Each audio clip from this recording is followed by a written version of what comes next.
Welcome back to Comic Shop Talk on the Late Night Chat Network, your first stop for pop culture talk. I'm your host, Nico, and joining with me today, as always, my co-host, Chris. How you doing? Hey, not too bad. How are you? I'm good. I'm good. Just a heads up to everybody. Make sure to check out the feed after this episode airs. We'll actually be putting out a video of the comic book solicitations for. I think this one's going to be for April, right, Chris? I think Yeah, April April. 2025. Okay, so make sure to check that out because normally that's something that we discussed on this show, but we're going to end up putting that out into its own video. We're going to try, switch things up a little bit. So if you guys look forward to checking out our solicitations of what we'll be looking forward to picking up a couple of months from now and going over some of the highlights of the new books, make sure to check out that video that will be in our feed, our Comic Shop Talk playlist, as well as on the Late Night Chat Network video feed. I'm going to put it out right after this one instead of keeping it separate. So it'll be its own video. So if you guys go to check this one out, the other one will be up there as well at the same time. So just going to try something different out and separate it because normally that's something that we would talk about once a month here on the show and see how that goes. So if you guys are into finding out the new books, make sure to check out our new comic solicitations video that we're going to be putting out. And we'll try to do that monthly and these shows weekly, the same deal. So yeah, thank you for everybody for tuning in. Make sure to like and subscribe, hit that thumbs up button, leave us a comment, let us know what you're reading. If there's anything interesting, maybe you want to hear us talk about. This week, we're going to be talking about the new comics that came out for the week of January 22nd, 2025. And be forewarned, spoiler warning, we are going to be talking about what happens in the books and showing off the art here today. So if you're worried about getting spoiled, make sure to just read your books and come back. Be forewarned. There's your warning. All right, Chris. All right, let's talk comics. Talk some comics. Cheers. Cheers. All right. First up on the docket here today, Wolverine Revenge #4, the long-awaited. I think this is the penultimate issue, right? I think next issue is the last one, right? So I got the red band copy here. What did you think of this, Chris? I thought it was a pretty decent issue. I guess we have Wolverine moving into the future. Did they say how long it was? But I don't know. It seemed to be like, a good 20 or 30 years. 20 years, they say. Yeah, 20 20 years. years? Yeah, and so they kind of have some description about how the world has sort of changed, I guess, since the events of that was that EMP pulse or something that happened in the earlier issues. And I guess you got have more of a tame Wolverine here, but it looks like he gets thrown back into the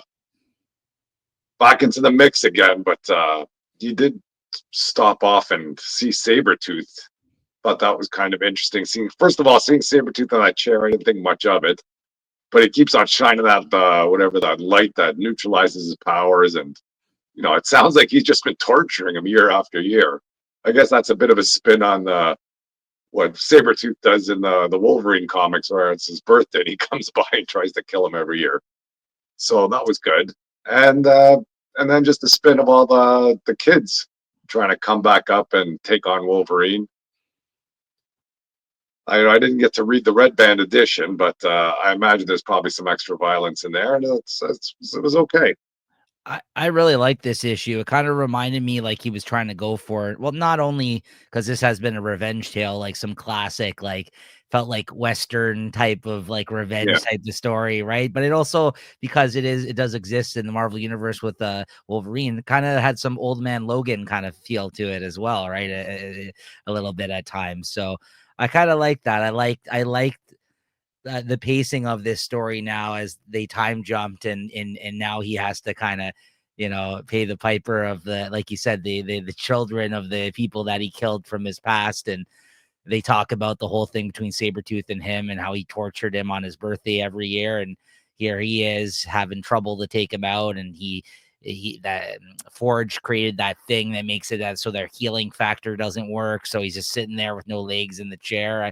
I quite liked all this. I thought this is actually probably my favorite issue of the series so far. Easily the best issue. I wish they time jumped sooner, and they just could have, had the first issue have whatever Captain America and all those guys die. The second issue, he takes out the whole team, and then have some more time in this world.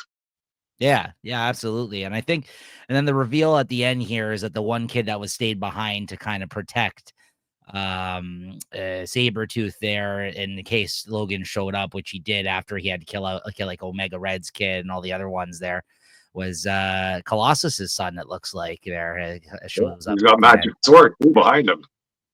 This is oh, does he have magic sword or something It there? looks like he has, yeah, it looks like he's got magic sword behind him. So I didn't see catch what that. he's got.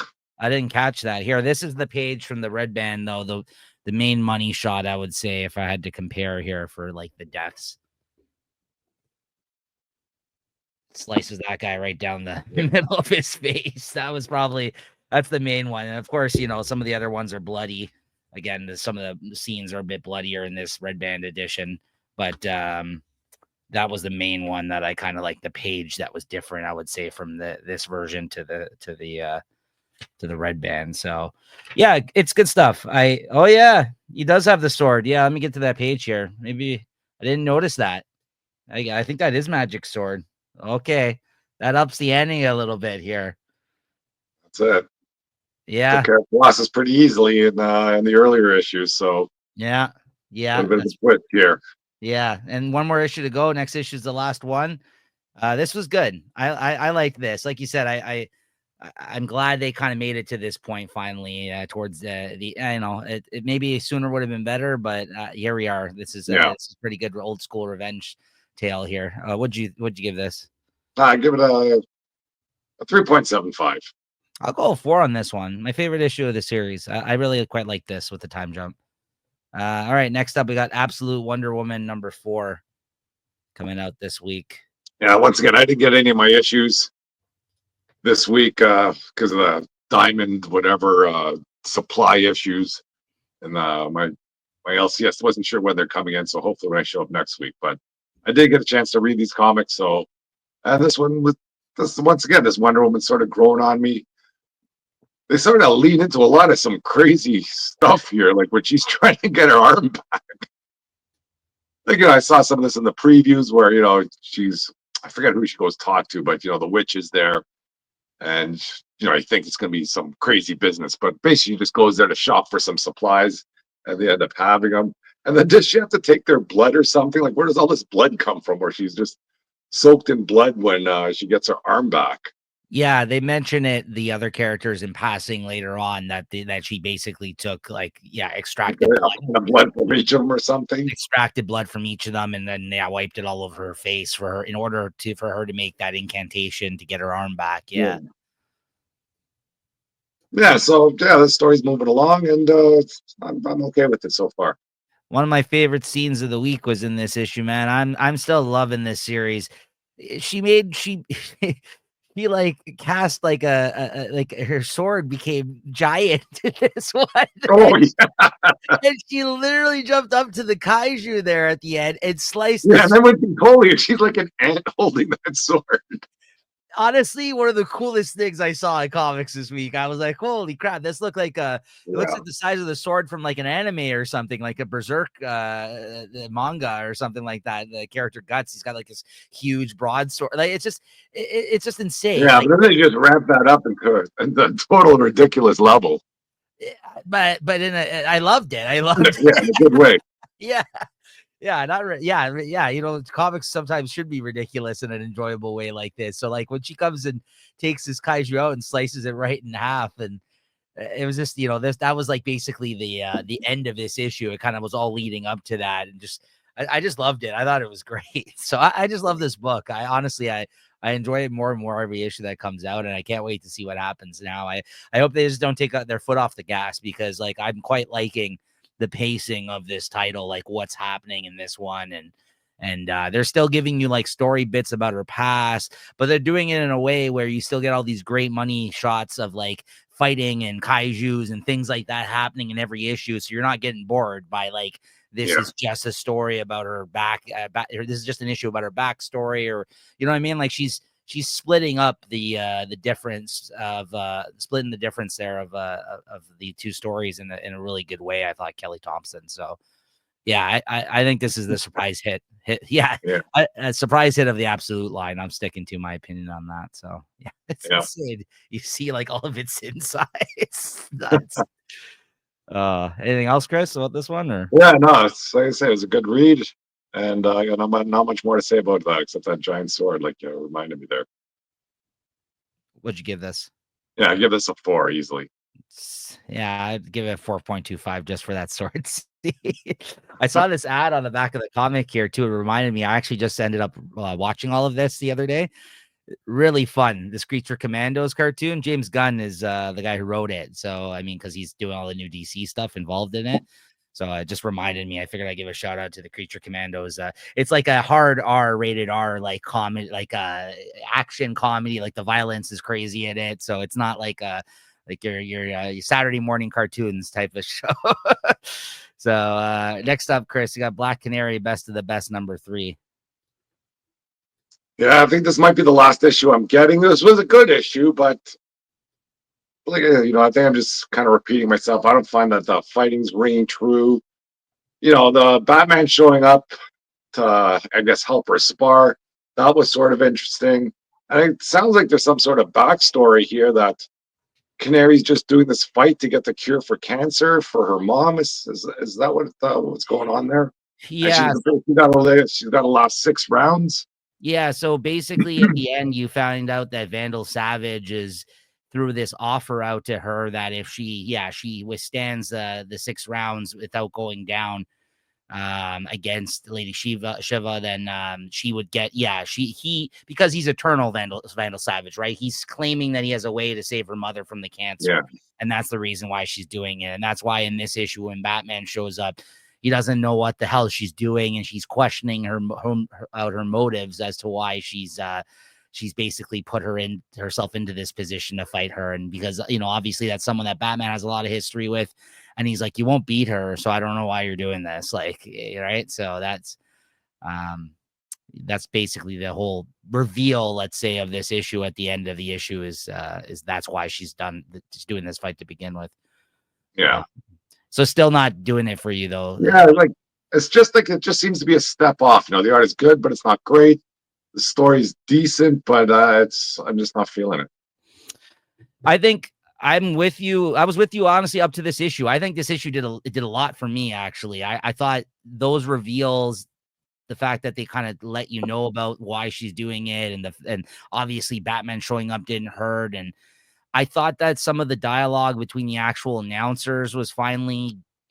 I didn't like you said, some of the stuff with the wrestling and the way that they're depicting the wrestling and stuff like that didn't really ring true up till this point.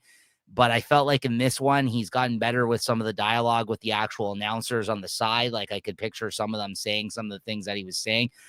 I'm not 100% there with it, some of the fighting either. But yeah. And then Ted Grant was in this, which was pretty cool. That's basically the person who's been helping train her as well and is on the side of the ring, and he gets into a fight with Lady Shiva. But it is kind of like a stupid kind of roundabout way for her to be in this fight to begin with, though, the whole idea behind it. But at least there's her mother's life is in the balance, which makes sense. Like that's why, like that's the only thing I think that would make sense, in the sense like why would she do this, right? But even to get to that point, you have to like suspend your disbelief a little bit, right? Like it's kind of like it's kind of a little bit of a ridiculous story. So yeah, I think it's a good story, but I think they're stretching it way too long.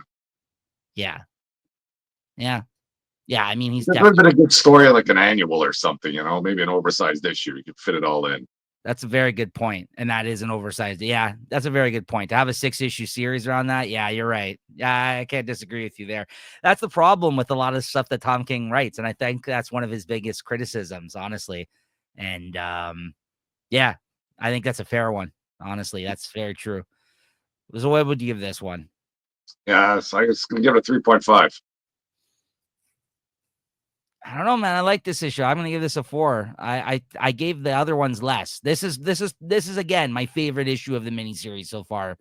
Overall, though, yeah, I don't know. Like you said, to take 6 issues to tell this story, it is a bit much. I don't know where I'll stand by the end of it, but I've just been reading it digitally. So Savage Dragon 275, Chris, got some stuff right here. Oh yeah, I just kind of read this one a lot. Thought it was one of the big issues. So there's a lot going on in the world. I'm still kind of getting familiar with the characters. Uh, I think it starts out with a resolution of one storyline where is it Darling, or I don't know, it's some girl that's dressed up in a kind of like a Captain America type costume, and her husband has been body switched with Mr. Glum.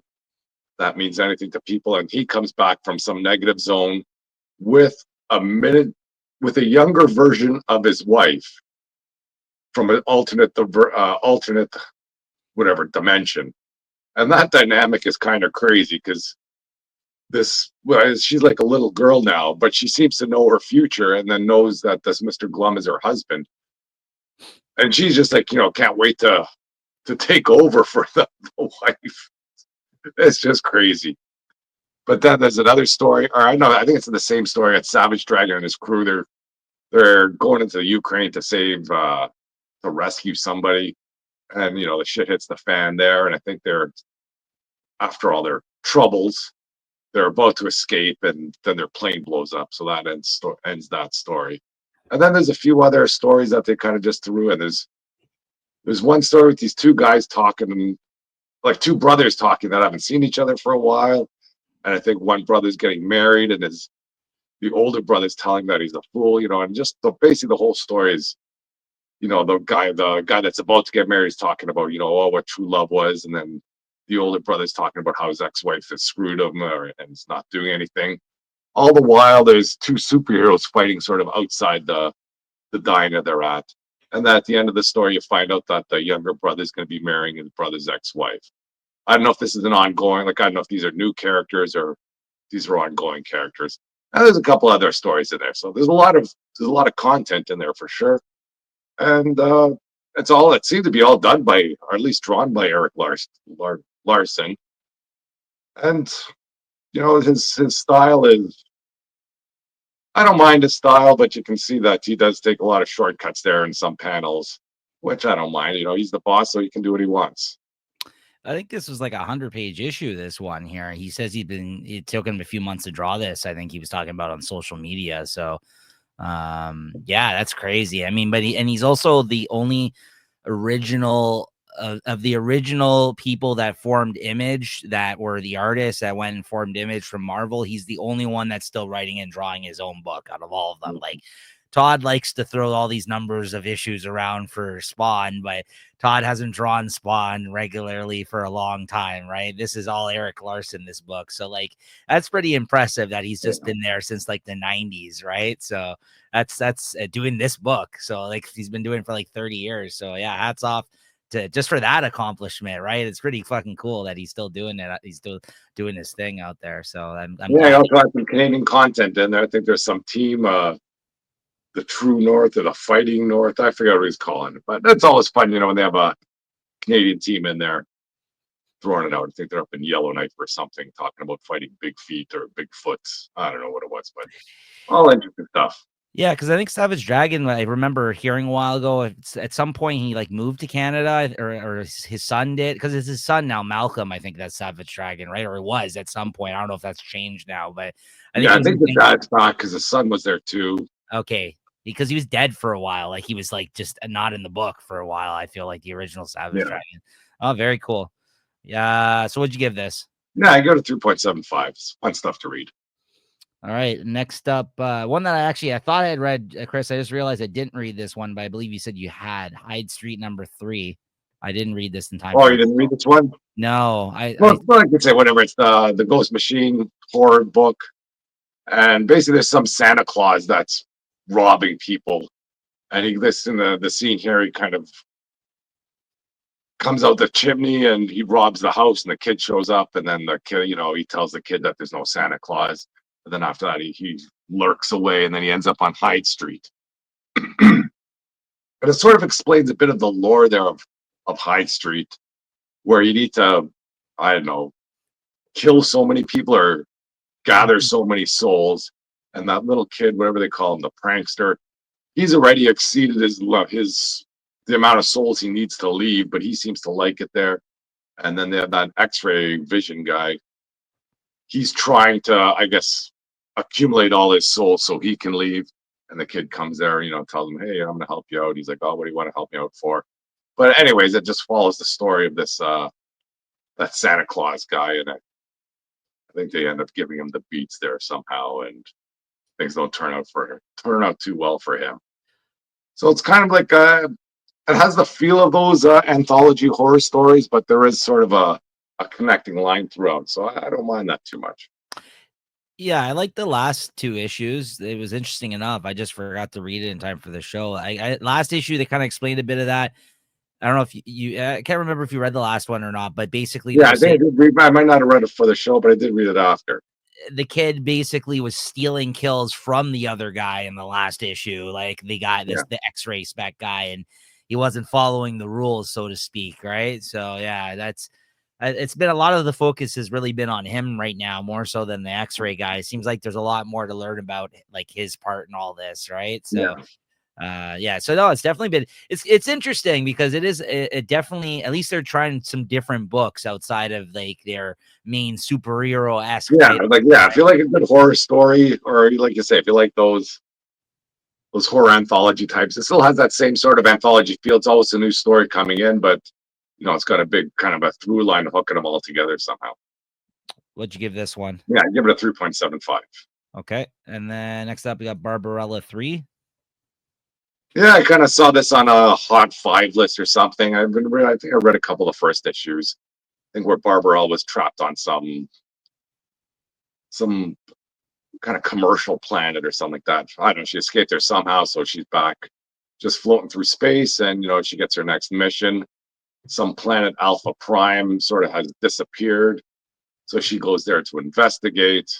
She ends up meeting, I guess, some robot. I guess a lifelike wellness robot is what they call it. So they find out where all the people this Alpha Prime have been taken to, and of course, yeah, some shenanigans with the wellness robot that's been programmed with some pleasure sensors and all that sort of stuff. And anyways, they end up getting to this planet and they find these Alpha Prime citizens, and they all seem to be doing well. And they're all lovey-dovey, and they kind of greet Barbarella with open arms. But of course, something nefarious is afoot, and it sort of explains why they were, where they are and why they are. They all seem to be mind controlled, and in some kind of utopian society, and they're going to grab Barbarella and force her to join them, and that's where it ends up. It's I don't mind the story. It's a decent story. It's a good looking comic. It's not over the top like with the cheesecake. It's kind of simple lines, but it looks good. So I don't mind reading it every once in a while. I give this a 3.75. Okay, and then finally Void Rivals number 16. Yeah, Void Robots. So I think something big happens here. Like you have stuff with Cobra Law in here. Like that. See that thing there? That whatever that kind of amoeba or giant amoeba. Mm-hmm. I forget what his name is, but that guy that's a Skulog or something, the guy from the Transformers universe that's kind of out in space capturing things. Skuxoid, I think was his name. Skuxlord, yeah. So he's captured this thing outside there, and he's kind of looking at it. He thinks he's got the big score. And it seems that these Cobra Law people are inside there. And they jump out and they attack him. And then this guy here, he seems to be a little bit more powerful than you think, or bigger than you think, because he doesn't seem to be too concerned about them, and he kind of takes care of a few of them pretty easily. But then they seem to get the upper hand on him, and they chop him in half. And I can't believe that this guy, although he's not a big character, he He's been seems to be around since dead. the start, though. He's been around Yeah, like since that's why I was surprised that they would kind of just kill him so nonchalantly. Fuck, I read every issue. I miss out on this one. This happens. No, Skuxoid. Didn't they have an issue with it? Like, he went back to his family and all this. Like, this guy's like a family man here. Well, see, fucking Kirkman, he does this shit all the time. I hate this guy. Kirkman knows how to do this. So for the last few issues, you were getting like 2 pages of maybe this guy an issue, and it'd be like some mundane thing he'd be doing. Yeah, it's like, what are they even putting this guy here for? And now it's just like The Walking Dead when there's that episode featuring somebody. It's like, oh no, I don't feature this guy. Yeah, he wants to tell you his backstory so you can. Yeah, we get to hear about his backstory. Great, yeah, dead. That's exactly what sounds like happened here. Oh, well, yeah, but that wasn't the main focus of the issue. The other kind of two storylines. He's dead. Sorry, go ahead. Yeah, the other 2 storylines going through here is you got the one guy, was it Derek, and I think he's meeting with the unifiers in some secret thing, and then his father catches him. And then the other storyline is that girl, whatever, Solara with the handroid, Right. and they're searching for Zerda, and she's kind of just roaming around. And I think at the end she finds some like looks like some giant robot head or something that says why you're waking me. So maybe Mm. things are moving along in there. So I think this was just kind of a an issue to kind of get things going and pushing the story forward. So it was a good issue, but nothing kind of crazy happened. You know, this is more of the story building still. Yeah, I dropped it with this issue in physical like issues because I feel like it's gonna read better in a chunk. And they announced that they're doing all those like nice deluxe hardcovers for all of the Energon stuff. So I'm like, Okay. okay, I'll just get that. And then yeah, that's why I forgot to read it this week. But I've been liking this series, but it seems like now like Cobra Law seems to be like attacking everybody now. Like I wouldn't be surprised if they show up in the Transformers book because between the GI Joe book that just Yeah. happened, same thing. Like they tried to infiltrate the situation there. What's his name's Destro's base or whatever in that one, right? I think it was Destro or and then Yeah, the Cobra. Yeah, there's like the Cobra Lab or something. yeah, and then now they're showing up in this, and then so yeah, I wouldn't be surprised if you see them now come in Transformers or something, right? Because it seems like they're like the fourth party of people that are Yeah, I outside think of they're these. kind of just trying to piece everything together. You got to put your, you know, got to have your little toe in each pie if these all going to cross over somehow. Yeah, yeah, yeah. Okay, what'd you give this? I got 3.75. Okay. That's good stuff. Okay, then I got a few here that I read this week. Got Doctor Doom and Rocket Raccoon #1. This is the first of a bunch of like one shots. I think that J. Michael Straczynski, Mr. Uh sorry, sorry about this last story, Captain America. He went off to do this though. I guess they gave him another gig here. So he's doing a series of like I think 6 one shots that are like these team up issues that he's going to be doing with different artists. And it's like all these unlikely team up type of like characters you wouldn't see together normally type of thing. It looks like. And this one's Doctor Doom and Rocket Raccoon, which is a very interesting team up of sorts or story, I guess, involved with the two. And basically, in this one, Doctor Doom invites Rocket Raccoon to Latveria. I guess something happened in the Guardians a few years ago. If I had to guess, it probably happened during Donny Cates' time on the book because there's like an editor's note in this, which I can't remember, where him and Doctor Doom swap bodies for a moment. So like Rocket was inside of Doom's body and vice versa. And I guess during that time, the reason that Doom claims that he's invited him over to Latveria to meet with him is that while he was in his body, he realized that he actually has a good, very intelligent brain. Like he's very smart about like building things, which Rocket is, right? Like if you watch even the Guardians movies, you learn that about him. Like he can create all this crazy stuff, out of electronics or weapons, and like he can do all these kinds of stuff, build these things. So he's like, in that way, you're very smart, and I need to utilize you to basically help me create this time machine that simultaneously will take me to the time inside and outside of time of when the Big Bang occurred, because I want to observe it and understand why Doom exists and what is my purpose. So it's like a very stupid, ridiculous time travel-y type story that only like it would make no sense with any other character. But if Doom tells you this is what he's trying to do, you're like, okay, yeah, Yeah. that makes sense, right? So it really worked. It was actually pretty fun. I really enjoyed this. It was by the end I felt it was like pointless because in a way they like what they learned they believe is like the meaning to life almost, or at least to why Doom exists. And Doom exists just to basically like him apparently observing himself like be created or have purpose at the creation of time. Like it's like some weird kind of they come to some weird conclusion by the end of it. I don't know if I really understood it, to be honest with you, but basically, yeah, he just exists because for him to understand why he exists or something like that. I don't know. It was very cerebral type of shit they were going on about in this one. For that matter, I'll give it a 3.75 out of 5. Like it was very heady, like had a lot of ideas and a lot of like thinking bits in it. But at the end of the day, when it all got boiled down to it, I don't know if it really the takeaway wasn't worth whatever this whole idea of this issue was, honestly.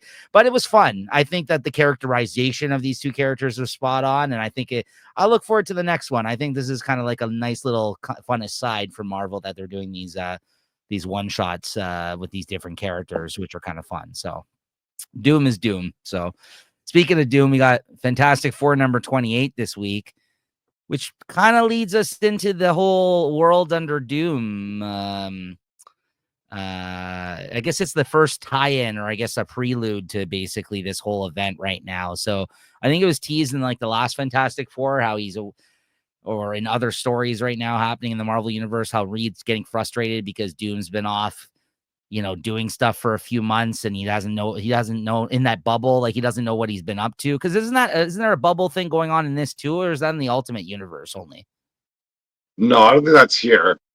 I Okay. think from what I remember, the Fantastic Four is Reed's always just been trying to figure out magic or something, because that seems to be one Yes. area of his knowledge that is lacking. Yeah, you're right. So that's what he's been doing. He's been studying magic. I mixed up the Ultimates, him being in the bubble thing right now, but or it's not even Doom. That's the The Maker. Maker. Um, yeah, because he's also Evil Reed Richards. Yeah, he says, yeah, he's been at an impasse. Ever since New York, I've been unable to progress in my understanding of magic. Yeah, so a few issues ago, they talked about that. Yeah, he says that Doom has secreted himself away in Latveria for months, and he's taken huge measures to ensure none of us know what he's doing. That's what it was. There is a barrier, I think, around Latveria right now. That's what I Yeah, think. yeah, Yeah, so yeah. that's He's in a bubble. Doom is. right, right. So I'm mixing it up with the Maker thing that's going on in the Ultimates right now. So he's frustrated about that. He talks about that in this issue, and you're right. He's been doing his thing and studying magic, and he normally refuses magic because he's a man of science, and he feels like he's not getting anywhere with this. So then Sue is just to get her husband literally out of the basement because she knows that he'll just stay down there forever if she doesn't interfere. She's like, yeah, why don't you come up? I got an idea. Let's try this out. Let's go see your friend, the Black Knight. He's got that magic sword of his. Maybe there's something to that magic sword that we can utilize to get past the barrier that's around Latveria right now, and you can find out what the fuck Doom's up to. And he's like, okay, great idea. So they go to see him, the Black Knight, who's a character we haven't seen in some time. And it's always fun to see this character. But they go there, and he's like sitting on a throne, and he proclaims that he melted down his sword, the ebony blade, because it's evil. And he melted a bunch of that stuff to make a magic throne out of it, and he's acting very strange and weird and like out of character and like saying odd stuff, and he knows that he used to be like a scientist himself, so he asks him about something, and he writes down some calculations, and Reed takes it, and he's like, this doesn't even make sense. Like, what the hell is this dribble, right? And so then he's like, oh, okay, well, you know what? I can't help you with the sword, but maybe I can help you with this. And he transports them using his chair, which is apparently magic now, back to like the 1920s or something, during some war, or maybe World War I or something like that. I don't know where the hell they go. World War I, yeah. And they're on the battlefield there, and Reed and Sue look like soldiers, like they basically went into the bodies of two soldiers, and he basically leads them to go and find this old sword that they had to dig up to find, some old ancient sword that has been lost for a bunch of time. And he says this was the last known spot that this sword existed, this other magic sword, because I melted the ebony blade. So then they find the sword, and they're like, okay, great, I can maybe utilize this and use it for something. But don't you know it?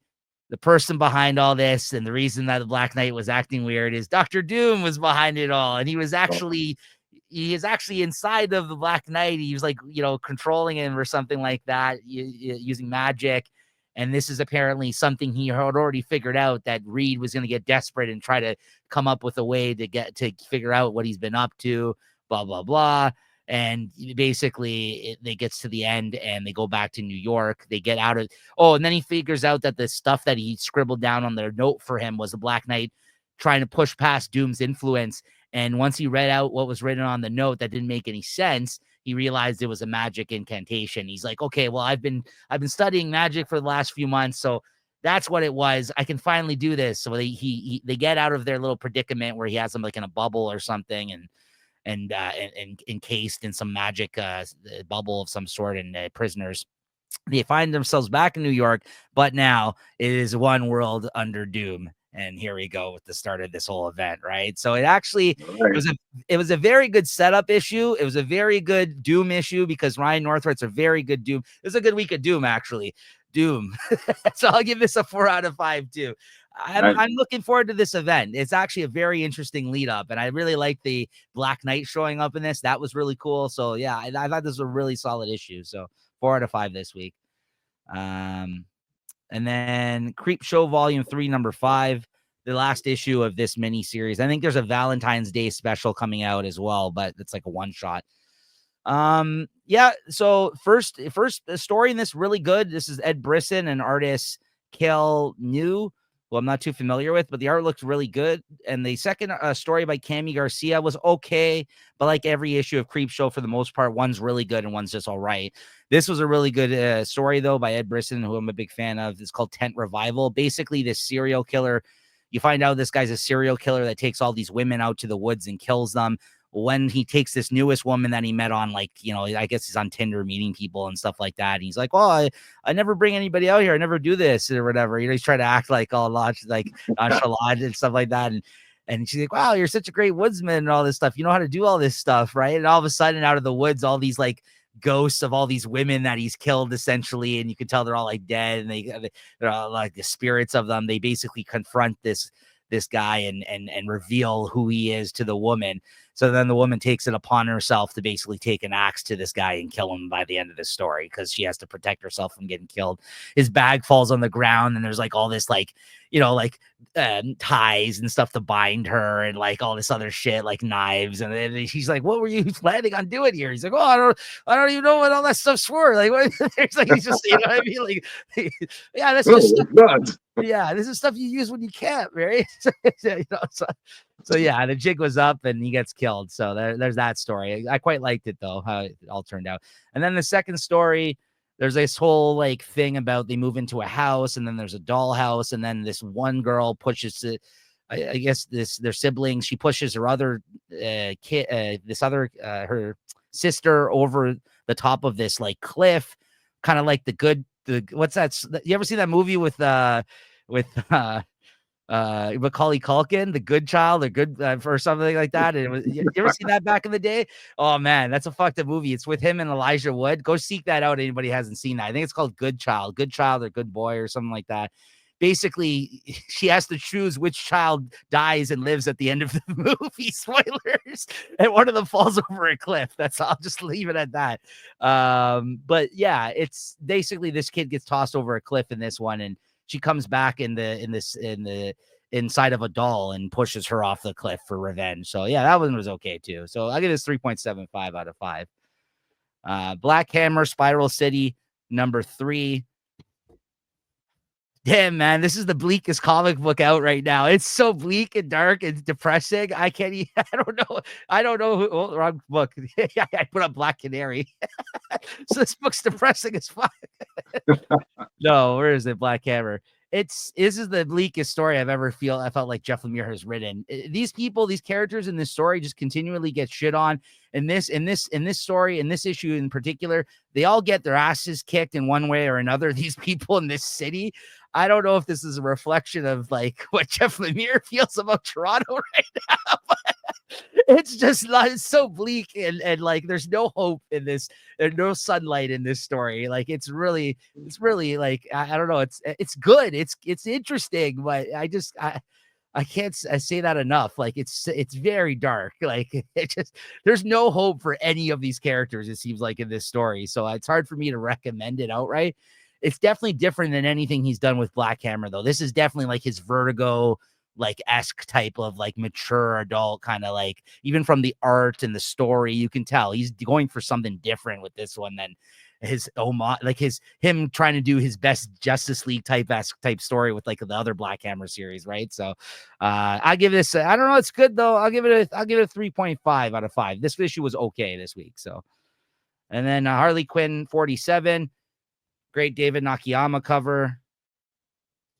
This is still not as bad as it's been lately, the last couple of issues. In this one, she breaks up a Clayface family reunion. She bombards a Clayface family reunion, and that's probably the most interesting and fun thing about this issue. Otherwise, it's just more hipster adventures of her in in her city there, and stuff with her, and flirting with the neighbor boy, and him catching feelings for her, and things about rent being too high, and no original businesses being around, this stupid stuff that they care about in this book. And bodegas and whatever else. Anyways, I'll give it a 3.5 out of 5 though. It's not bad. It's actually, I think this new writer's got a better voice for the character. I'm just not exactly loving some of the things that she's tending to focus on in this story, but I will say it's better than the last writer did on it. And there's some okay things happening. I'll say that. Magic Order 5, number 4.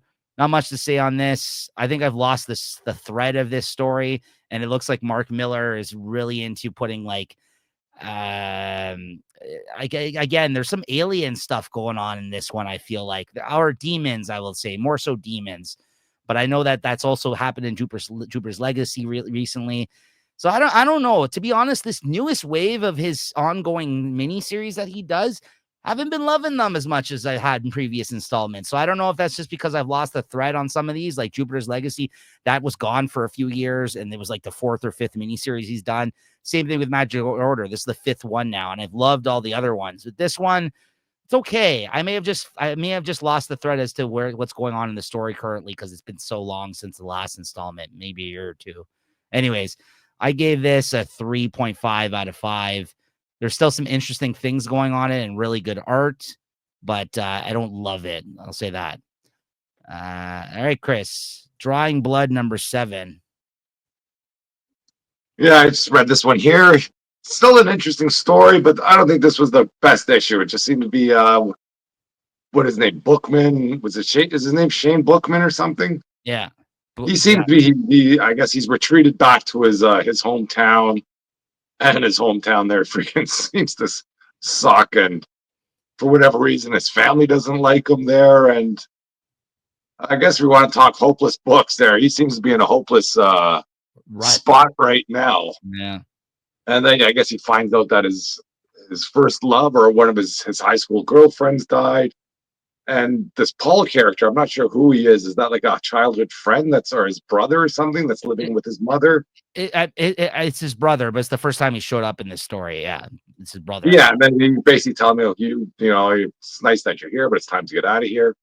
It was nice that he had that car. That was, there's some good beats in here. Yeah. But compared to sort of like the peek behind the curtain, it was much more interesting when he was, out in Hollywood, or when they're talking about, the conventions and stuff like that. This was rather, I don't want, I guess mundane might be the word to use for this. Yeah, no, I totally agree with you. Like, I mean, this book has always had that like slice of life kind of aspect to it as well, but this one just was not as interesting as what's come previously. This is probably, if I'm looking at it in that sense, probably my least favorite issue of the series so far. But we just passed the halfway point, I'll say, of this, because it's 12 issue series and this is issue 7. So yeah, I mean, this is kind of like the start of the second half and final bit of this series. So it can only go up from here, because I think this has been a really good series, actually, like one of those really good under the radar series I've been mentioning to people when they ask me about things maybe they should be looking out for because they are not aware of them. I've really enjoyed this series overall, but I agree with you, Chris. This is one of the weaker issues. So yeah, and he went back to his hometown of Maine in this, where I think Kevin Eastman is from. He's from Maine, so again, like a little putting a little bit of himself in the story as well, as always in this series. Anything else about this, or no? What'd you give this? Yeah, I'd give it a 3.25. Yep, yeah, that's what I was going to give it to, 3.25. All right, Superman 22. Oof. This wasn't a bad story here. Big things happen in Superman, and he seems to be in a tough spot. I think in the last issue, with this aftermath showed up, and it's basically all the survivors of all the worlds that Doomsday has demolished or destroyed, and they want Doomsday back. And if not, Superman's they're gonna fight the world or destroy the world to get him back. And they sort of have a tete, as they like to say, and you thought they might be able to resolve it. And, whatever the villain here, he kind of puts up some good points. And he says, if we go to war over this, how many lives is trying to keep doomsday safe worth? Like innocent people dying. He just never really explained what they're going to do with doomsday. And I'm sure if he Yeah. came to Superman with a good plan, a lot of this conflict could have been resolved. But then I guess it wouldn't be comics. And I guess the biggest twist is they seem to have released Doomsday, and now you have Superman and Doomsday fighting on the same side against these people that he's killed. And I understand Superman's got to, every life matters, but he just seems to be on the wrong side of this battle, the way I'm looking at it. And then at the big, I guess, reveal at the end is that the time trapper, I guess, since Superman wouldn't follow up on his requests, he go, oh well, maybe Lois Lane's got these Superman powers. Maybe she can do something to avoid this carnage that could be revealed. So, kind of some interesting questions in there raised here. The art's great, and it's just good to have a good Superman story too. Yeah, I've been really enjoying this. I think it's this most recent arc with leading all up to the Doomsday stuff has been the best the book has been. I think I've read pretty much the whole run. I may have been off it for a few issues, like a few issues ago for a bit, but I read majority of this series, if anything. And I think, yeah, we're really, really good spot right now with it. And yeah, like you said, I really liked how Lois was trying to suss out this guy and what his plans were, and like he kind of showed his hand a little bit with the wording of something that he said, and she's like, "Oh, as a journalist, I could tell that you're lying about this," or something like that. I kind of liked how like they came to the conclusion like not to trust this guy and what he had planned. But like you said, he made a very good point where he's just because she turned to Clark, she's like, "These things can take care of Doomsday." He's just like, "Yeah, apparently." Like, and I like how they talked about how with Doomsday, every time he does get killed, he just comes back stronger. He's like the Hulk, right? So like, this could be very problematic, right? Whatever they have planned here. So yeah, it's good stuff. And of course you got Dan Mora on art. Can't go wrong there. So it's that is really elevating this book. That's for sure. Absolutely. So I'm happy for as long as he wants to stay on this title. I hope he stays a long time. So he clearly can put out 2 books a month. We know this. So like, why not stick with the Justice League and Superman? Like the only other thing you could really do is go on Batman if you wanted to, right? But I mean, like, we got that. We have Javier Fernandez and then we have Jim Lee coming on. So I think we're pretty good over in the Batman side of things. Right? They're covered for the next little bit. Yeah. What'd you give this? I'll give this a 4. I like that. Same. Yeah. Good issue. All right. Next up, we got Detective Comics 1093. Yeah, I think I read this one. Is this with Clark Kent and not Clark Kent? I mean Bruce Wayne, where he's taking that rejuvenation stuff, right? And they're this is where they track down all the kids from that orphanage, and I guess they're trying to rescue them, but it doesn't seem like they're rescuing them in the beginning. Like basically, just snatch all these kids off the streets, and these kids are. These aren't innocent kids, let's say. They're a bit of a rough crowd, and they don't seem to be down with having the protection of the Bat family. And basically doesn't each member of the Bat family sort of just kind of keep track of a kid, or Oracle's going to have them, pretty much close or nearby, just so those kids can be protected. And then the other storyline going through is that you think Batman's new girlfriend, I don't want to say girlfriend, but whatever, taste of the day, seems to be, she seems to be involved in this. Yeah. And you don't really know how deep she's involved. And I think it's revealed that she may not be involved in this as deep as we thought, and that there's someone else that's kind of trapping these kids, or is it her? Or has it been revealed as her?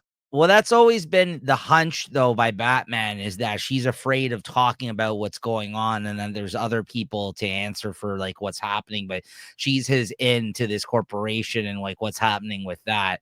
But I really liked this scene where you had cool guy Bruce like being like getting blown off by her when he's like, yeah, so what are you doing later? She's like, yeah, listen, I don't know, I'm busy. And it's okay, well, how about dinner tomorrow? And she's like, no, I said I'm busy. And he's like, oh yeah, don't worry, I got things going on. I'm busy too, you know. I just liked him getting blown off as Bruce Wayne on the phone with her, and he's literally hunched over a gargoyle talking to her. I love that stuff in this series. It's great stuff. Like, and then like they're teasing him about his new girlfriend, the rest of the Bat family. Yeah, I don't know. Taylor, I don't mind when Batman's funny sometimes, but like it's the way you got to do it though is where you don't make the jokes obvious or they're hitting them over the head with Yeah. them. But like things like that is just fucking hilarious because you got to put him in situations that you normally wouldn't see Batman in to make it funny like that, right? Like it's so I don't know. I enjoyed him getting blown off by this woman, but there's obviously something going on there. It was just funny the way she kind of was just like, I said I'm busy. He's like, oh yeah, well, you know, I'm a rich playboy. All right, whatever. I got things going on too. But then at the end of it, the big thing, Chris, is that they stole some of his blood and analyzed it and found out that he's Batman. Yep. So that's why someone hasn't done it sooner, but that's a big reveal, I guess. Yeah. So whoever this corporation is, they had this person fight him who said that they were a big fan and they didn't want to fight him. Remember, like she says that to him and she's just like, I don't really want to do this. And she stole some blood. She seems to be going like, it sounds like these kids, you know, they've tried to rescue them before and they've kind of given them second and third chances and they've said, enough, we're not giving you no more chances. You know, maybe killing him might be a little bit little over the top, but I guess that's the story. But it's a good story. This is like, you know, miles better than, you know, anything I was reading before in Detective Comics with whatever that Arkham or whatever history one that was going on before. Yeah. And I think it's pretty good stuff. And, you know, if this continues, you know, I might be thinking about picking it back up, but I think I missed out on this one here. Mm-hmm. Yeah, I've been picking up the issues. I think, like I said, like even if that like Zdarsky leaving and that other story doesn't pan out the way everyone's hoping, this is actually a pretty strong Batman title right now. I'm really enjoying Taylor on Detective right now. So what'd you give this one? No, I'll give this a 4. I liked it. Same. Yeah, good stuff. Great art too. Justice League Unlimited #3. Yeah, I think I just got this off my pull list, and this didn't do anything to pull me back in. I'm not a big fan of this. Whoever this villain is, this Inferno, and I don't know whatever they got going on here, but the Amazon burning, you know, with I guess ethereal fires, and you know, Superman can't do much about it. They bring in all the sorcerers, I guess, to try and put an end to this. And then a lot of the stuff here where there just seems to be selling that Adam Project comment in one panel. Yes. Like, you know, when the guy's talking about it, I goes, oh, and if you want to learn more, you know, ... Yeah. I think they're laying that stuff on a little bit too thick. You know, the art's great, but yeah, I know they gotta get a better story going in here. Maybe I'll jump in later on again. Yeah, I know you haven't been so hot on this title since it launched. I've liked it more, I feel like, than you have. Although I will say they're losing me. It's losing steam. I agree with you. I want to like this book more than I currently am. I think that's the issue. I think this, I like you said, of course, again, doesn't need to be said again, more on our good stuff. I like that Wade's kind of bringing some of the Batman, Superman kind of like, you know, throw everything at the wall, see what sticks, all the different characters and all the functionality of this new Justice League tower and the team and how like they're being certain ones are showing up. Oh, we need some magic people. Okay, we'll send some magic people. I like the way that they're doing that. Like, I do like that, but the stories themselves don't really have a lot of depth to them so far. And therefore, it works in Batman, Superman, where they do these one-off type, two-part type stories. But in this, I feel like you need like I'm okay with like smaller stories, but it also has to build to something interesting where, like you said, in this issue, they just threw in the fact that there's an Adam Project comic, which really annoyed me when that happened. I'm like, isn't it? We already have they're literally in the back of every comics this month. Like, do we really need you to mention it in this? Whereas, like, I know the Adam's part of this book, but like there was like a whole aside to that story in this where he's, oh, you know, I'm running the Adam Project. Right? Get the hell out of here with that. I totally agree with you. I was like, come on now. And then the way it ended with Swamp Thing going on fire there and Aquaman like in the swamps. I don't know what the hell is going on there, but I guess we'll find out. But yeah, it was fine. Yeah, I just feel if you got super, like, it's the team they throw out there, that's a pretty powerhouse team. Yeah. To be out there trying to fight, a magic forest fire, it's come on, got to get a better villain or a better storyline going with getting all these people together. If you read Hickman's Avengers, he did something very similar where like there's certain members of the team for certain tasks and this kind of thing. Like I think it's a good idea to get everybody involved like that, but I just can't fight. I can't buy this villain. Yeah. Or whatever they're fighting this Inferno eco terrorists. Why don't you just find out where they are, root them out, and get them?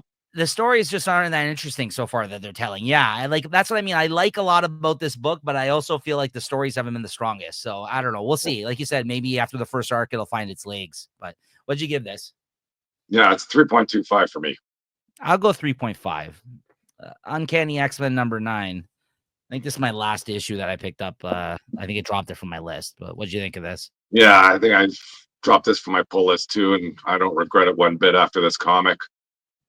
No. I know with the writing, like, is she just trying to practice? It's Gail Simone that does this, right? Is she just trying to practice accents? You can barely read the thing. First, you got like Rogue, going thick on her Southern accent. Then you got Gambit there, with his Cajun accent. I think they even try and give Wolverine some sort of Canadian accent. Well, and then with that daydreamer guy or the night dreamer guy, I don't know what the hell what they're trying to do with him. He's kind of he'll have like one deep comment to say, and then it's followed up by a line that's of something just baloney. I didn't like it at all. Same. I thought this was coming. I thought it was coming up a few issues ago, and this is like just rooting almost all the X books. I'm happy that whatever that the Rogue one is doing well, and it's outside of this story. But I'm thinking about getting just starting to read that whatever they got Weapon X-Men coming up, and reading sort of just X-Men or mutant stories that are outside of this. Yeah. No, I don't blame you. Though the biggest, I guess, new thing they started in this issue was that they have like a Weapon X for dogs or something like that. Yeah. Or they're like these, like these modified dogs or something, and they're going around killing people in this, and that's their task of the issue, so to speak. But I gotta say something. This is the follow-up issue after that crossover you just had. Very strange. Yeah. Like this, that's they were celebrating there at the beginning. What the hell were they celebrating? I have no idea. Yeah, it's I will say it was cool seeing the artist on this, Andre Bresson, who he just drew that was it Cobra Commander? No, it was Cobra Commander, I think he drew. He did one of those G.I. Joe miniseries. I think it was Cobra Commander he was the artist on, and he also did other Image books. So this is the first time I've seen him do a Marvel book. So that was kind of cool. Like I like that the artist on this issue at least, but the story is baloney. I don't really care about it. I think I'm done. I don't even think I'm reading the next issue, honestly. As long as I didn't pre-order it, I think I'm out. This is almost the opposite of the Justice. I don't mind the villains here. Right. And, you got the whatever, the Professor X house. But wouldn't the mutants know some like secret entrances into this place? This place was like it was an underground freaking battle world that they had there. There must be a million ways to get in and out of being undetected. If they really want to get in there, they don't have to bust through the front door. But yeah, I'm out for now. I was talking to another guy I know who's a huge X-Men fan that like he's one of those guys though that like buys like all the X-Men books. Like that's how big of an X-Men fan he is. And he said like after this wave's done, he might just be done. Like because he's like he's so disappointed and he buys like all the X books. But I'm like, dude, you gotta drop some of these. Like but he's like a long time X-Men fan and there's just been so many stops and starts like that he's just like kind of like burnt out and he hates the direction of almost every book right now. One of the books he said that it was a highlight for him though, Storm. We were talking about that. Yeah. I was like, I agree. It's a very good book. I don't know. Like you said, some of the things outside of the main direction of these books, like the main two teams, just I think is where some of the more interesting things are happening right now, right? But yeah, it's unfortunate. What'd you give this? Yeah, it's a 3. Yeah, 3 out of 5. All right, next up, Wonder Woman number 17. Chris, your cover, your Frank Show sweater weather variant, man. What's going on here? I hope I get mine. Who knows? I think DC's still good, but DC always was running late at the That's true. comic shop, so I think we're not worried about that not getting pulled. But Yeah, great cheesecakey cover though. There you go. You got I her can't and go wrong with that. yeah. What do you think of this issue? It was the first time I read this story. I think it'd be great, but I think it's like the third time I've read this issue. It's the same story with except now it's just whatever the Wonder Girls doing their thing. Where the first time was Wonder Woman doing it. It seems to be like great action, but the action just seems to be subdued because it's always under the monologue or the story of whatever the sovereign kind of just narrating it, and it just kind of dulls all the action. And it's okay, the girls are getting beat, and these girls all together, they're formidable on their own, but whatever the strength comes from, the bond that they share. And really these girls don't really share that much of a bond. You never seen them together before this, but anyway, that's besides the point. And then they all turn it around and they take care of business. And I do like the ending of the story where Grail takes the sovereign. It's the last place of freedom in America. So if they do want to get to him, they're gonna have to do some bad things. So it's an interesting story, but just these beats here have been a little bit repetitive for me, especially this far into the It, into the series. Again, it's Tom King's decompressed storytelling. Yeah, It's the same thing.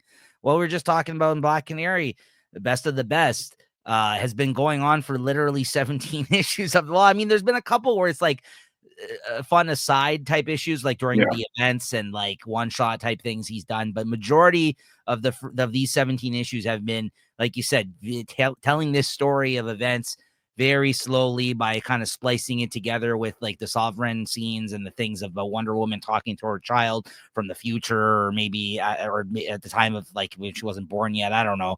But anyways, great art and great art. Yep. fantastic looking art. And I think next issue is finally the conclusion of this story of what he's been telling here. That's why I think 18 is the last issue of this whole first grand arc of the series or whatever that he's been going on about here with the sovereign. So I'm looking forward to that. Also, kind of interesting that she made him out of stone, and I'm pretty sure she's going to try to bring him to life, if I'm not mistaken. Or is this just in remembrance to him? You think this is like a clay thing, like how she, like there's that Wonder Woman kind of origin with the clay or whatever? I know Amazon's out of the She's gonna grab some hair from somewhere, just kind of rub it in his face, and the magic Mhm. happens. I don't know. That's what I was thinking, because she knows for a fact Steve Trevor's in the afterlife there. Yeah, Um, they're gonna try and bring him back somehow. They can't keep him dead forever. exactly. Yeah. So, what'd you give this? I'll give it a 3.75 though. It's good. Like that art is still freaking, off the wall. And the story is good. I just don't like the way it's being told. Exactly. That's what I think. It's well written and it's visually very nice. It's taking forever to get there. That's our only gripe about this, right? So, but it's well done. Yeah, 3.75 for me as well. All right. Big issue here. Ultimate Spider-Man number 13, coming back from right before the holidays. Me and Chris talked about the shocking conclusion of issue 12. And I hope you guys all watched our best of type video of our favorite books from last year. This was the reigning champs, just to spoil it for you guys. This book was our favorite book, me and Chris, I think, of last year that we talked about. So what do you think of issue 13 here, Chris? I don't know what to say about this, but it's still good. And the big surprise is, like, it starts, how they go by every month, but it starts on January 31st. Yeah. And Spider-Man and Harry still they're not free. So that means they've been pretty much whatever captured or out of commission for at least 6 weeks, which is crazy to begin with.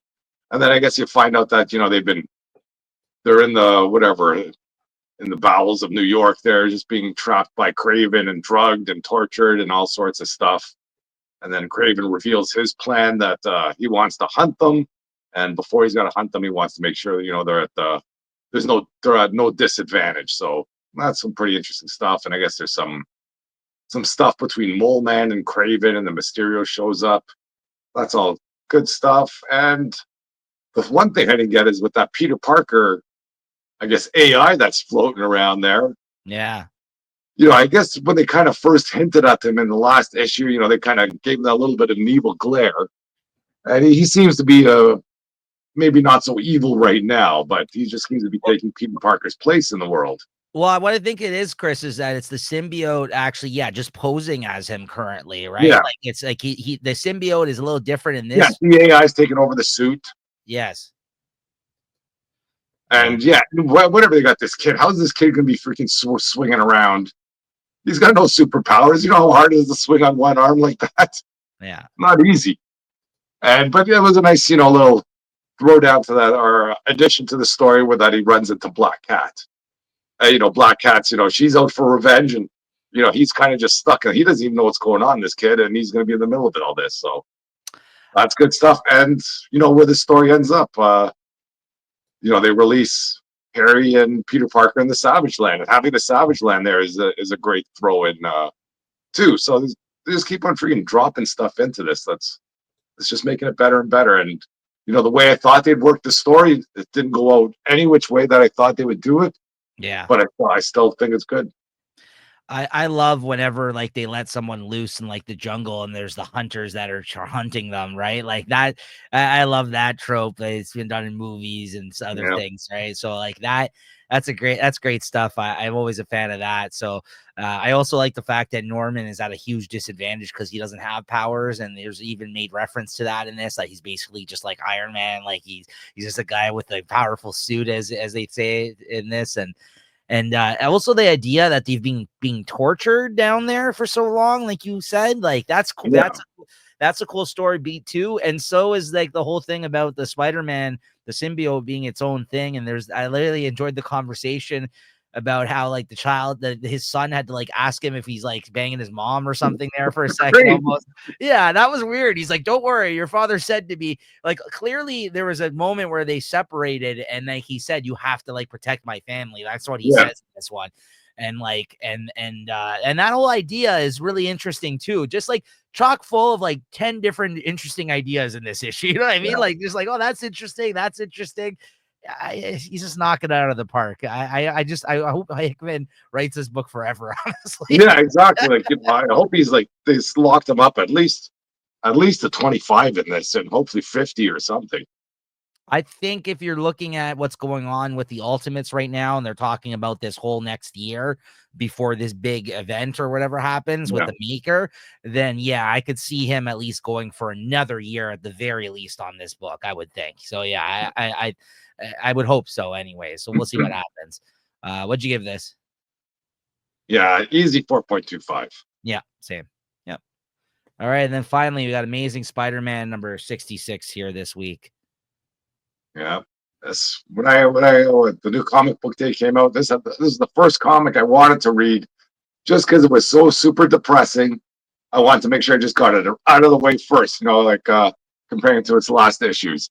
Yeah, and I'm happy to say it didn't live up to its super depressing reputation that they've been building towards. But I don't know how they're going to walk back Peter Parker from this. I imagine like maybe in the reboot, I don't know if they're going to even reference this stuff, but he seems to be at his lowest of lows. I did like this stuff with Doctor Strange and that whatever that Scion there, that they're kind of just roaming around together, following him, and that Scion can't really understand what's going on. And then even just what, like, even talking to Doctor Strange is like, how did he win this one? And she's like, I gave this guy everything, and he still didn't break, but he just used up the spirit. And I think one of the lines is, how many did you ever give me? And she's like, oh, I gave you about 800,000. How many did you give him? And it's like 3 million. Oh, and just the story beats there too. I like the stuff where he goes to Shay, and hopefully they're done. But from what I understand from solicits, that they're not. I do like him going, to hang out with Felicia, and just kind of just him being broken there, and just trying to say why, what's going on, and trying to chew things up. Yeah, I can't go. And then this stuff here. One thing I still don't understand is how I know whatever the Juggernaut's connected to the Sidorak stuff, but he's just kind of standing there and, oh, we got to go. But one time, when the Spider-Man stuff wasn't doing so well, and you see Spider-Man and written in other stories that it was good. This is almost a good writing of the X-Men team that you've seen, and it's outside of the X-Men book. Where that guy's there, and like, oh, where's my champion? And then Juggernaut's there. Oh, we're here. We're ready to fight. We accept your challenge. So it was a good uplifting end to this, let's say. Yeah, I agree with you. That last issue was brutal. This one still had a bit of sad sack Peter in it. Well, yeah, he's still moping around, but it was nice that they had those people fall or whatever, that sign falling. You're just not understanding. How's this guy still alive? Yeah, They showed him kill everybody, and yet he goes to seek comfort from them. It's crazy. yeah, I like that bit of it with Doctor Strange, like you said. I love the Black Cat moment with her consoling him there, giving him they start making out there. That was cool. I just didn't like sad sack Peter. I didn't like how he's just walking around aimlessly around the city eating with a stain on his shirt, and then he had to get a pep talk from Spider Boy about fucking people. Come on, no, but when he had that when he was in that the diner, the grocery store, and that guy was going to rob him, and he doesn't really do anything. He talked to the guy, almost talked him out of it. Yeah, but I thought something else would happen there. But yeah, whenever Spider Boy shows up, and that was annoying. I feel like that. I like how he's just like, oh, I'm going to take advice from an 8-year-old. He's like, hey, yeah, what? He's not talking to this kid like trying to. He's just giving it. Don't do this, kid. Go run around, be a kid. It's so true though. He's just he's like, it ends for everybody. He's like, yeah, and like he's like, I'm like, this kid's 10. You have your whole life ahead of you. Don't do this life. This life ain't for you, kid. I get why they used him for that moment. But I'm just like, why is Spider Boy here giving him a pep talk? I'm just like, what's going on here? So, but I liked it more than the last issue, thankfully. Yeah, so it was good. What'd you give this? Yeah, it's still like 3.75. This isn't great stuff, but it's great in the Spider-Man world lately. I'll give it a 3.5. Yeah, it was okay. All right, guys. That's all the books that we wanted to talk about that we read this week. Once again, we were going to talk about solicitations at the end of this episode like we normally do, but I just wanted to point everybody towards the fact that we're going to be trying to put that out as its own show now. So make sure to check out the feed. That will be its own show. Me and Chris going over the new comic solicitations. Make sure to go check that out if that's a segment that you're used to watching on this show and that you enjoy. But Chris, what are you looking forward to reading next week? I'm going to pull up my stuff right now and we'll see what's going on. It just seems to be what I'm reading and not what I'm getting. Hopefully, I feel bad when all these comics are going to come in. I was going to freaking oh my god, blow my budget here. I mean, at that point, I would turn away some of these ones where it's just like, I didn't order this. Yeah. Don't be definitely. Won't be just kind of, I'm planning to go to the store. Just what you got. Give me something. I need to fix, man. Yeah. But for next week, I think I got X-Men 10 coming in. I'll probably read that, even though it's garbage.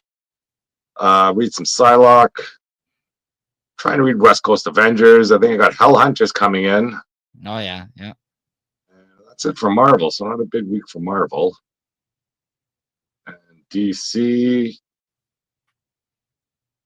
Yeah, not much from DC either. So it might be a small week to begin with. And I don't know if, oops. So we got going on for Image.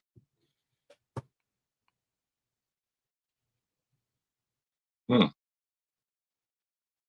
not much for Image. So looks like should be a small week. I don't know. What do you got going on? Let me see. I got, yeah, so this is January 29th that we're talking about here. Psylocke 3. I got a Villa Lobos cover for that one. That looks good. That should be a good one. Yeah. Seasons #1, which is the new Rick Remender book that's coming out from Image. Ninja Turtles #6. Ninja Turtles Last Ronin Re-Evolution #4. West Coast Avengers #3 and X-Men 10. Yeah, small week for me too. Only like 6 issues? Yeah, X-Men 10. There might be some things digitally, but yeah, if not, there you go, guys. That's going to be a small week from us for this month, possibly. Oh, you know why? This is a 5-week month, Chris. Okay. Yeah, this is one of those 5 weekers So here. yeah, I guess the 29th is right at the end. And the first January 1st of the new year was the first week this year. Yeah. So yeah, that's why. So yeah, that's normally in these 5 weeks in a month, comic weeks, guys, you have like a week out of the 5 that's a little thinner because of the company kind of shifting everything around, like to come out on certain weeks. So as a result, their monthly releases get spread a little thin. So I think that might be next week what ends up happening. Maybe not so much to talk about, but all right, Chris, that's what we're looking forward to talking about next week. But what was your favorite book of the week? I don't want it. Hard to say. Yeah, it is. You know, I don't know. it wasn't a super strong week. There's some good stuff out there, and I'm gonna have to give the Ultimate Spider-Man. Unfortunately, not unfortunately, but Right. nothing took it away. You know, I was thinking maybe Superman, but Superman, that's okay. It wasn't great. Uh, Absolute Wonder Woman was definitely in the running. You know, Wonder Woman was not in the running. Like a lot of, a lot of them dropped the ball this week. So and I felt that Spider-Man didn't, or Ultimate Spider-Man didn't. Yeah, I feel like there was a lot of decent stuff this week, but nothing that kind of rose to the top that makes it a clear winner for me either. Like you said, I did give out a lot of 4s, but that's the problem. I feel like they're all around the same. Like it's hard to like kind of separate those sometimes. Yeah. I will say, while I appreciated the issue this week, it's not in the running, but I thought Wolverine Revenge, like I said, that was my favorite issue of this series so far. That was good. But yeah, I could easily give it to Ultimate Spider-Man again, honestly. But you know what? I'm gonna go with Absolute Wonder Woman 4. I've been really loving this book, so I'm gonna give it to that. But again, could have easily went with like Ultimate Spider-Man again, like Chris said here. But I'll go to because that sword moment for me where she sliced that kaiju in half was probably like my favorite moment of the week. So I'll give the nod to that edge out Ultimate Spider-Man this That week. was definitely a good moment, though. That was totally unexpected. Yeah, And, it's almost like they created the kaiju just for her to cut it up with that giant sword, you know? Like, yeah. when's the last time she faced a kaiju like that? Never. And you go, No, how you gonna beat it? How you gonna beat it? And freaking, oh, I show you how I beat it. Got a freaking magic sword, where I freaking look like an ant holding it. And I yeah, think she still swings it too. It's not like yes. that she's just, falling with it. Yeah. Yeah, exactly. For that reason alone, I gotta give it up to that. Yeah. So, but yeah, no, a decent week though. But yeah, there you go, guys. Those are our favorite books of the week. Absolute Wonder Woman number 4 and Ultimate Spider-Man number 13, which is still a banger of a series. Great stuff. But yeah, that's it for this week, guys. Make sure to check out our new comic solicitation show, and we'll check you back here next week as always. All right, thanks, Chris. All right. Cheers. Later.